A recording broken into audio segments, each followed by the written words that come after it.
Comme tous les présidents de la Ve République, Jacques Chirac avait l'habitude de se rendre au fort de Brégançon pour les vacances.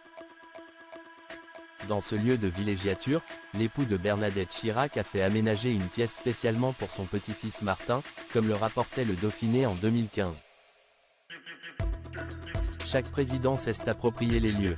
Si Brigitte et Emmanuel Macron ont par exemple fait installer une piscine au fort de Brégançon pour profiter de moments privilégiés avec leurs enfants et petits-enfants. Que Valéry Giscard d'Estaing a aménagé l'ancienne poudrière en salle de jeu, Jacques Chirac y a lui aussi fait quelques aménagements. Tout comme à l'Élysée, son épouse Bernadette a tenu à ce que ce lieu de villégiature soit fleuri. Elle l'a ainsi embelli en agrémentant l'extérieur de nombreuses orchidées, comme l'a rapporté le Dauphiné, dans un article paru en 2015. Son mari, lui, s'est chargé de l'intérieur. Au sein du fort de Brégançon, l'ancien président de la République, qui n'était pourtant pas un grand fan des lieux, a transformé une pièce initialement réservée à un officier de sécurité en chambre destinée à son petit-fils Martin. Une pièce qui n'existe plus aujourd'hui car, comme précisé par nos confrères, elle a trouvé une vocation moins distrayante avec la galerie de portraits des présidents de la Ve qui clôt la déambulation du public. L'été où Jacques Chirac s'est déshabillé à Brégançon, ce n'était pas un slip chic.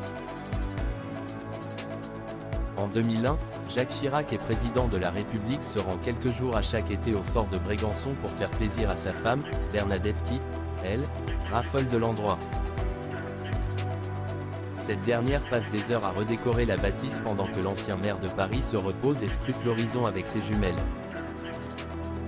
Le 4 août, vers 8h30 du matin, Jacques Chirac est intrigué par un hélicoptère qui décolle du yacht de Michael Schumacher, le pilote de Formule 1. Il sort alors sur le balcon de sa chambre, à l'étage, avec ses jumelles pour observer ce qui se passe de plus près. À ce moment-là, il est simplement vêtu d'un slip et ne semble pas se soucier d'être vu dans cette tenue. Pourtant, 4 photographes sont déjà postés devant les grilles du fort. Le canard enchaîné qui révélera l'histoire précisera alors, pas un slip chic, mais plutôt le genre avachi. 15 minutes plus tard, Jacques Chirac sort à nouveau sur ce même balcon, mais cette fois, il est dans le plus simple appareil. Des clichés qui ne sortiront jamais dans la presse, la rumeur voulant que Claude Chirac, la fille du président, ait appelé les patrons de presse pour scène assurée.